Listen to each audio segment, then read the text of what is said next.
Wrigley's Spearmint Chewing Gum, the refreshing, delicious treat that gives you chewing enjoyment, presents for your listening enjoyment John Lund as Johnny Dollar. Dupree, Johnny, down at International. Oh, hello, Paul. Nice to hear your voice again.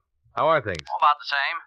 Johnny, would you like to come over to my office and meet a girl? She pretty? Very.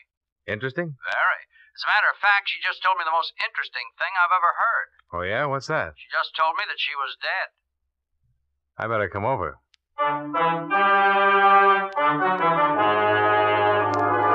the makers of Wrigley's Spearmint Chewing Gum bring you John Lund in a transcribed adventure of the man with the action-packed expense account, America's fabulous freelance insurance investigator. Yours truly, Johnny Dollar.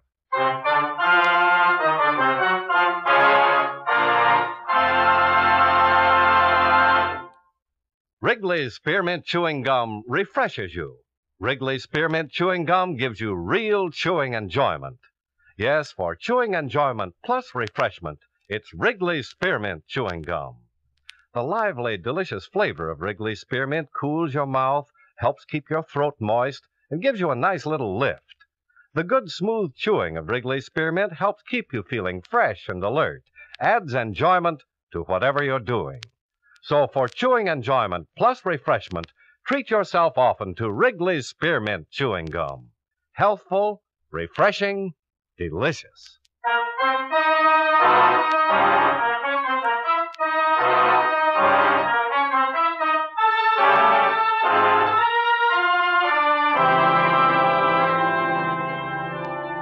Expense account submitted by Special Investigator Johnny Dollar to the International Insurance Corporation, International Building, Hartford, Connecticut. Attention Claims Division. The following is an accounting of expenditures during my investigation of the Madison matter. Expense account item 1, $1.30. Cab fare downtown to the International Building. I went up to the 10th floor in Paul Dupree's office to find him sitting across the desk from a tall, dark-haired woman in her early 30s. She was pretty, she was quiet, she was well-dressed. Oh, hello, Johnny. Come on in. Hi, Paul. This is Mrs. Walker, Mr. Dollar. How do you do? How do you do? Sit down, Johnny. Make yourself comfortable. Mrs. Walker came to see me this morning with a most unusual story. Something Johnny. about being dead? Yes. Mrs. Walker, Mr. Dollar will be handling this matter for International. I wish you'd tell him exactly what you just told me. Well, there really isn't much to tell you, Mr. Dollar. It's just that I'm legally dead and my husband is collected on my insurance policy. What's your husband's name? Frank Madison, Dr. Frank Madison. I took the name Walker when it happened. It was my maiden name. My married name is Thelma Madison. Where does your husband live? In Los Angeles. I made a file check before you came over, Johnny. We issued a straight life policy on a Thelma Madison in Los Angeles, April 23rd, 1945. According to this, Mrs. Madison passed away June 5th, 1951. Claim was filed by the beneficiary, husband, Dr. Frank Madison, June 7th, and paid on the 10th of that month. Frank Madison, that's your husband? Yes. How much was the policy? Full claim, $10,000. Who adjusted it? A local man, Los Angeles office, McCarthy there. How about a death certificate? Oh, yeah. Here's a photostat. Cause of death, coronary thrombosis. Here. Thanks. This is signed by a Dr. Willis Reed, Mrs. Walker. Do you know Dr. Reed? Yes, he's a friend of my husband's. They share medical offices. Suppose you tell me how it worked. Well, one night Frank had a patient who was in pretty bad shape. A girl had been drinking somewhat and saw his shingle and just came in the office. She said she was feeling badly. I was there helping Frank, acting as receptionist. The girl had a heart failure in the examining room. You mean she died? Yes, there was nothing anybody could do. It was one of those things. Anyone there besides you and your husband? No. Well, how did all this work out? Well, we looked in her purse and found an address for her in Jersey City. No Los Angeles address? No, so we put in a long-distance phone call to the place in New Jersey. It was an apartment. We talked to the manager there. I see. He told us that the girl's mother had died very suddenly 2 days before and that her daughter was out in Los Angeles and he'd been trying to locate her to ask her what to do with the body. What was the girl's name? Wanda Thompson. Go on. The man we talked to on the phone was quite upset. He didn't know what to do about the mother who had died in his apartment building, and he told us that the daughter was all she'd had in the world. In other words, Wanda Thompson was completely alone. Yes, as far as we knew. I see. Well, we didn't tell the man that she was dead, too. When Frank hung up the phone, he turned to me and said that we were in luck. I asked him what he meant, and he told me his idea. You mean To use her body? Yes, he called Dr. Reed and asked him to come over. Dr. Reed had never seen me, and he made out the death certificate. In your name? Yes, that's right. And your husband collected your insurance? Mm-hmm. Why? Well, he needed money. Seemed a good way to get it without too much trouble. Well, what was supposed to happen? Well, I don't know. We didn't plan that far. I mean, I thought that Frank would eventually close his practice and come to New York, and we'd be together again. Is that where you've been all this time? In New York? Mm-hmm. And your husband never joined you? No. Did he write to you? Yes, for a while. Do you have any of the letters? No, I'm sorry. Do you know why he stopped writing? No. Why he never joined you? No. Is there any way that you can prove you're Thelma Madison? Well, not here in Los Angeles, I could. How? Well, people there know me. No friends I've had all my life. Were you ever fingerprinted? No, I don't think so. During the war, did you work in a defense plant, maybe? No. Did you ever have a postal savings account? No. How about a California driver's license? No, I'm sure I don't have my fingerprints on file anywhere. Mm-hmm. Would you be willing to furnish me with a list of names, people who'd identify you if asked to? People in Los Angeles? Yes. Yes, I would. You've been living in New York under the name of Thelma Walker since June 1951. Is that right? Yes. Where? 2218 East 57th Street. I still have my apartment there. Have you been working? Yes, as a laboratory assistant, Hyde Park Stations Incorporated. My boss is Mr. Platt. Oh, I put in a call to them earlier, Johnny. Mr. Platt said he's employed an assistant named Thelma Walker for the last 16 months, but she hasn't been in for a week or so. I described this woman to him, and he said it sounded like her. Mm-hmm. Did you get any of the insurance money, Mrs. Walker? Not a dime. Were you supposed to? I suppose so. Would you say that this whole thing was your husband's idea? Yes. Well, you're the one who seems to have lost all around, Mrs. Walker. Well, what did you expect to get out of it? Well, I did it for Frank. What about Wanda Thompson and her people, if she has any? She hasn't.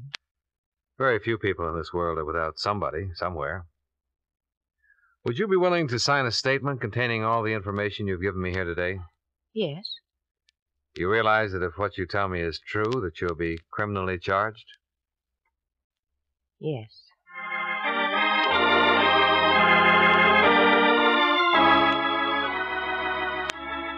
By 5 o'clock in the afternoon, a statement had been prepared. Thelma Walker signed it without hesitation. I talked with Dupre in the outer office. Well, Johnny, I don't even have to go up to legal to know that every word of this will have to be verified before we can take any action. Well, if half of it's true, we're in business. Oh?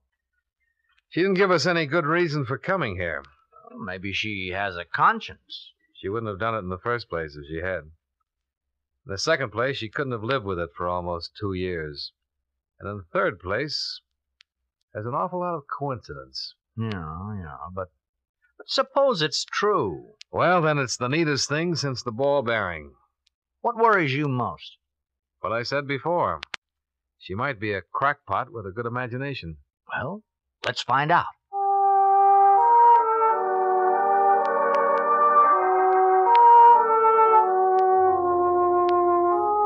Expense account item 2, $38.14, transportation, Hartford to New York City. I checked my bag at the airport and took the limousine as far as the Waldorf. Expense account item 3, $3 cab fare and tip to 2218 57th Street, Thelma Walker's residence. I talked to the manager. This is her apartment, Mr. Dollar. I see. How long has she lived here? July 1951. Good tenant? Very. Quiet. No drinking or parties. Wish we had more like Mrs. Walker. Do you know her very well? Just as a tenant. You ever talked to her? Not much. At Christmas time, we had a drink together down in my apartment. She seem all right? What do you mean? Normal. Oh, yes. Does she have any friends in the building that I could talk to? No, she doesn't. One thing she keeps to herself. Minds her own business. May I ask where she is now? In Hartford. New Hartford Hotel, if you want to talk to her about anything. I'll remember that. You mind if I look around? I'll have to stay with you.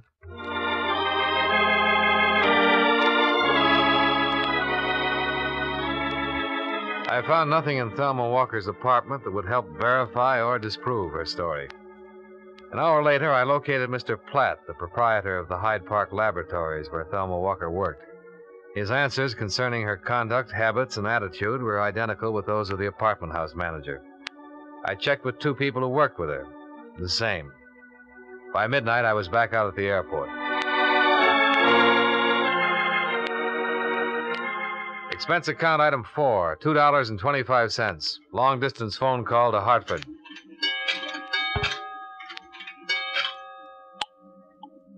Here's your party. Hello? Hello? This is Johnny Dollar. Oh, hi, Johnny. What'd you find out? All clear here. Her story checks out about living in New York. Well, we better go on with it then. Oh, I have some news. I talked to the coroner's office in Jersey City. Oh? Mabel Claire Thompson, age 61, died there June 3rd, 1951. The body was unclaimed and the county buried her. They were unable to locate her only known kin, a daughter, Wanda Thompson. She's believed to be in Los Angeles. See if you can find a picture and some prints on Wanda Thompson. Yeah, right, Johnny.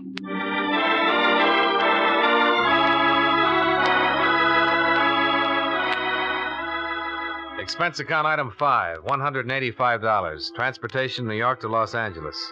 I arrived at 8:35 in the morning. By 9:35, I was in my room at the Statler sleeping.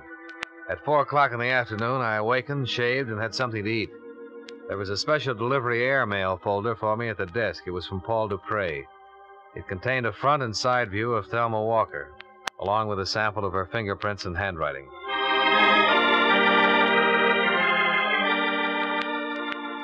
Expense account item 6, $15.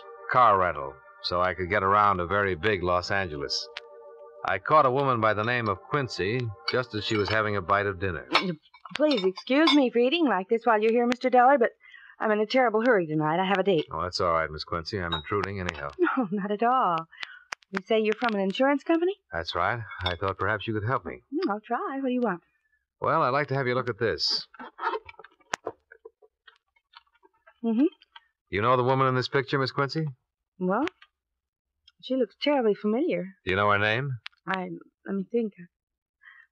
Yes, I know that girl. Of course, that was Thelma Madison. Frank Madison's wife? Yes, poor Thelma died a year or so ago, very suddenly. How well did you know her? Oh, we played bridge together occasionally. We went shopping. I used to work for Dr. Madison as a receptionist. How long ago was this? A couple of years ago. I quit to take the job I have now. But you did know Mrs. Madison? Oh, yes, of course. She was in the office a lot of the time. And you're absolutely positive this is a picture of her? Well, yes. Is there any doubt? Well, we just want to be sure. Well, the poor girl's been dead almost 2 years. Aren't you sure? Yes. You know, I don't think you've been exactly telling me the truth. I just had your name on a list, Miss Quincy. I was told you'd be able to recognize a picture of Thelma Madison if you saw it. Oh, who told you that? I'd rather not say. So mysterious. You want some coffee? No, thanks. Well, you look nice enough, I'll say that. Oh, thank you. Miss Quincy, when did you hear about Mrs. Madison's death? The day after it happened. I dropped in to see Dr. Madison about some things I'd left there, and he told me what had happened. It was quite a shock. She was always so healthy. I see. Did you go to Mrs. Madison's funeral? No, there wasn't one. Dr. Madison had her body cremated.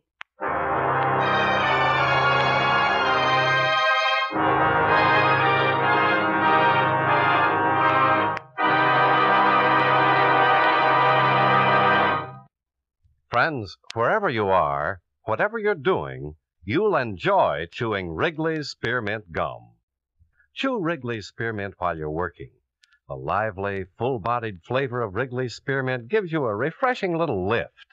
The smooth, pleasant chewing of Wrigley's Spearmint Gum helps keep you feeling relaxed and satisfied, makes your job seem easier. Chew Wrigley's Spearmint Gum in your home, when you're out walking or driving, when you're enjoying outdoor sports and other activities. Wrigley's Spearmint Gum tastes good anytime, and the natural chewing aids digestion and helps keep your teeth bright and attractive.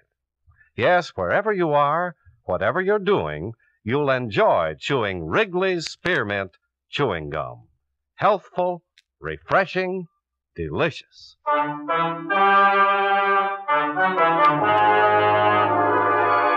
And now, with our star, John Lund, we bring you the second act of Yours Truly, Johnny Dollar.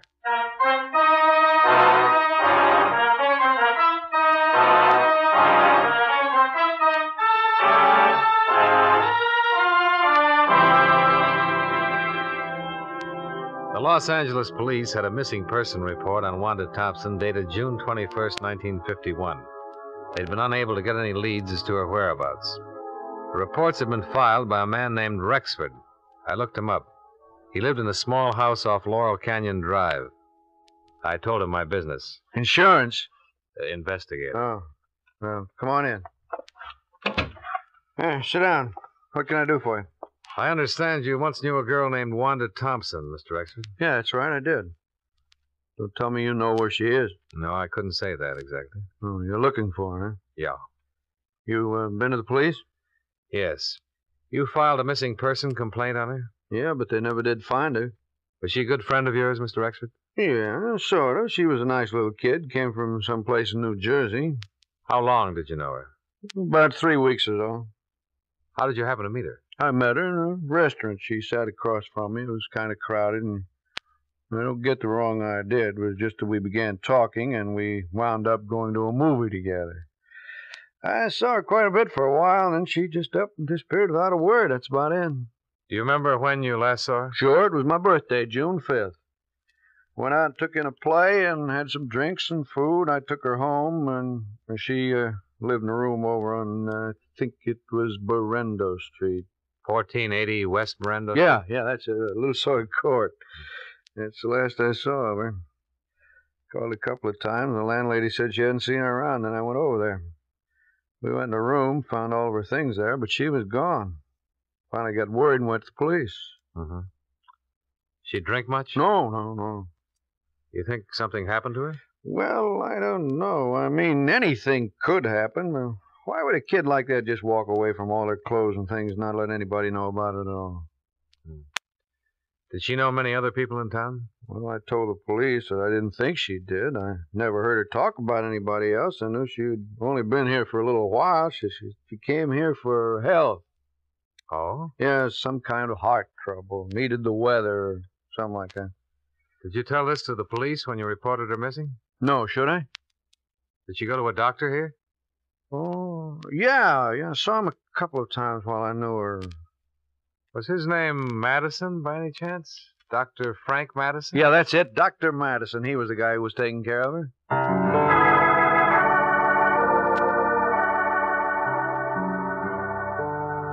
I spent another hour questioning Anthony Rexford. As far as he was able to remember, Wanda Thompson's heart condition had not been a serious one, or at least she had explained it that way to him. After I left Rexford, I checked with the telephone company about the phone call Dr. Madison was supposed to have placed to Jersey City the night of Wanda Thompson's death. They had no record of any such call being completed. I decided to try Dr. Madison himself. Well, what can I do for you, Mr. Dollar? I'm an insurance investigator, Doctor. I understand you once treated a patient named Wanda Thompson. Wanda Thompson? Wanda Thompson? I don't remember. What did I treat her for? A heart condition. Oh, well, soon find out.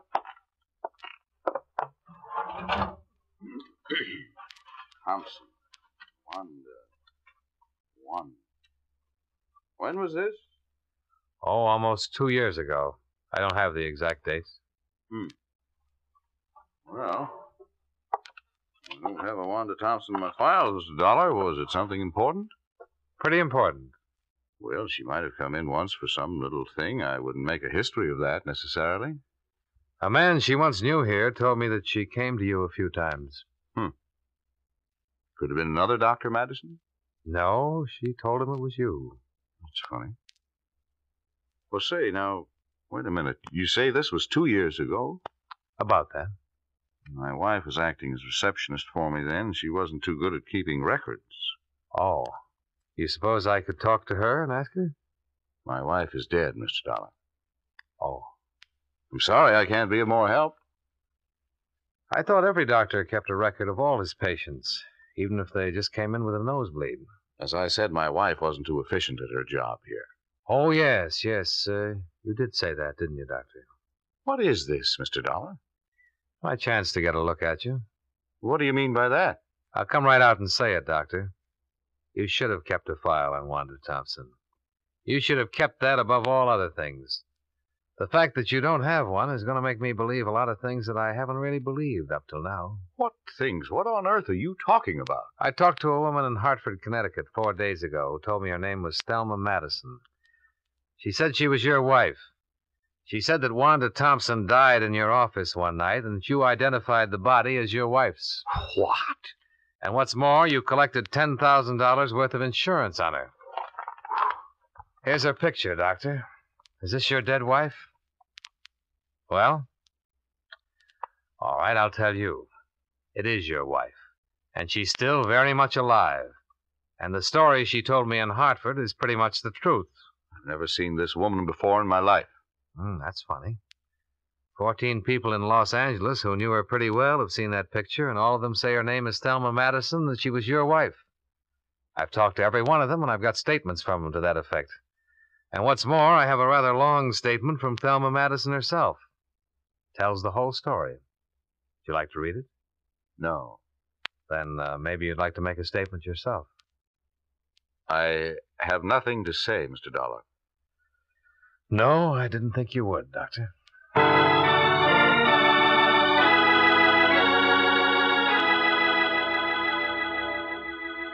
On the strength of the evidence already assembled, I preferred charges against Frank Madison and had him taken into custody.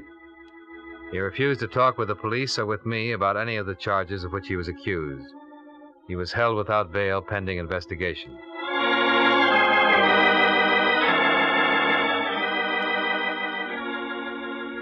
Expense account item 7, $2.20. Telegram. I wired Dupre to bring Mrs. Madison to Los Angeles as soon as possible in order to avoid a lengthy extradition procedure. They arrived the following day. I interviewed her once more. You say Frank's in jail? Yes. Oh, I suppose I'm to be arrested. Well, so far we have enough evidence to prove conspiracy against you two, and we'll prosecute to the limit on that. There'll be some other charges against him, business with the body and so on. Yes. But there's something else here I want to get straightened out. Let me read this to you. A girl, whom we later found out to be Wanda Thompson, walked into the office on the night of June 5th, 1951, and complained of feeling ill. She had been drinking. My husband took her into the examination room, where she died a few minutes later of a heart condition. Those are your words on this sworn statement. Yes. Let me go on. I had never seen or heard of Wanda Thompson until that night. I was with my husband when he placed a phone call to her home in Jersey City. He spoke with a man there who managed an apartment house, and so on. Mrs. Madison, that call was never placed. I was in the room when Frank made it. The phone company has no record of it. Were you in the room when Wanda Thompson died? No. Did you know that she was a patient of your husband's before that time? No. Well, I found out. I'll tell you, Wanda Thompson was one of your husband's patients. She didn't just walk in and drop dead. I talked to a man who knew Wanda Thompson. She told him about going to your husband for treatment. How do you explain that? I didn't know it. You said you were acting as receptionist. When she gave you her name, didn't you look into your index to see if you... No, I didn't at all. Now, look, Mrs. Madison. A lot of these things you told me have been true, but a lot of them don't make sense. Well, you wouldn't know anything about any of it if I hadn't come to you. Well, maybe that's so. But why do you think we've gone to the expense and trouble of checking all this? I'll tell you. Because it was just too good to be real. A girl, alone and friendless in Los Angeles, dying of a heart attack in a doctor's office. A doctor who needs money and has a wife who's heavily insured. It's too much for us to take. Even with a signed statement, it's too much to take. Wanda Thompson was a patient of your husband's. She came in his office one day like anybody else. You or your husband took her personal history. And you noticed that she only had one relative in the world who'd be worried if she died. A mother way back in Jersey City. What are you talking about? I'm talking about a premeditated, planned murder. That's what I'm talking about. When that mother died suddenly, there was nobody to worry about poor little Wanda Thompson anymore. Nobody to ask questions about her. Am I right? Yes, you're right. Do you want to tell me about it? Juan had been in to see Frank twice before. He knew all about her. That night when she came in the office, she said she just received word that her mother had died suddenly. She asked for something to make her sleep. Frank took her back in the examination room. Go on. A few minutes later, he buzzed me to come back. Wanda was lying on the table, dead. Mm-hmm. Frank looked kind of strange. Crazy. He said that Wanda had had a sudden heart attack and died before he could do anything. Well, I knew it wasn't so. There was a hypodermic on the stand. He'd given her something. I just didn't think he'd go that far. Hadn't he discussed something like that with you before? No, I swear he hadn't said a word to me before that night. And he had it all planned when he called me back in the examination room. He called Dr. Reed on the phone and told him that his wife was very ill and asked him to come over and help out. When Dr. Reed got there, he showed him that poor girl, and he said it was me. And that's how Reed signed the death certificate? Yes. Where were you all this time? In Frank's office, I heard every word. But you didn't say anything? Well, no, I was too stunned by it all, I guess. When did you leave town? That same night. Frank made me. He said he'd handle everything. I accused him of killing Wanda, and he said that she just died there. But I know it wasn't so. Okay. You want a cigarette? Yes, please. Here you go. Thank you. Thanks. Oh, I'm glad it's all over now. I'm terribly glad.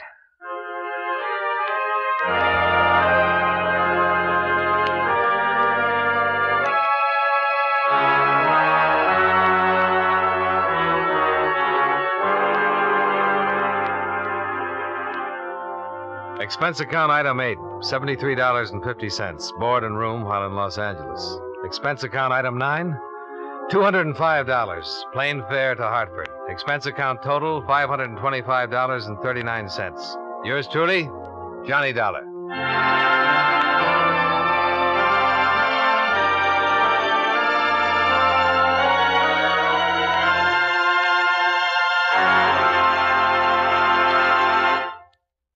Remember, friends, Wrigley's Spearmint Chewing Gum refreshes you. Wrigley's Spearmint Chewing Gum gives you real chewing enjoyment. The lively, full-bodied flavor of Wrigley's Spearmint cools your mouth, freshens your taste, sweetens your breath. The smooth, pleasant chewing of Wrigley's Spearmint helps keep you feeling relaxed and satisfied, makes whatever you're doing more enjoyable. Yes, for refreshment plus chewing enjoyment, treat yourself often to Wrigley's Spearmint Chewing Gum. Millions enjoy it daily. Get a few packages and always keep some handy. That's Wrigley's Spearmint Chewing Gum. Healthful, refreshing, delicious.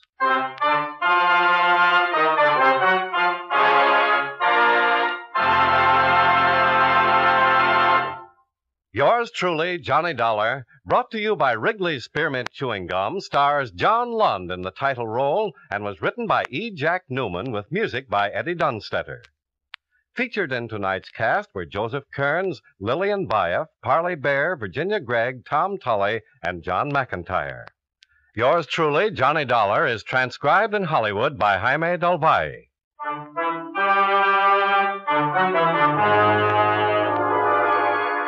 The makers of Wrigley's Spearmint Chewing Gum hope you enjoyed tonight's story of Johnny Dollar and that you're enjoying delicious Wrigley's Spearmint Gum every day. This is Charles Lyon, inviting you to join us again next week at this same time when, from Hollywood, John Lund returns as... Yours truly, Johnny Dollar.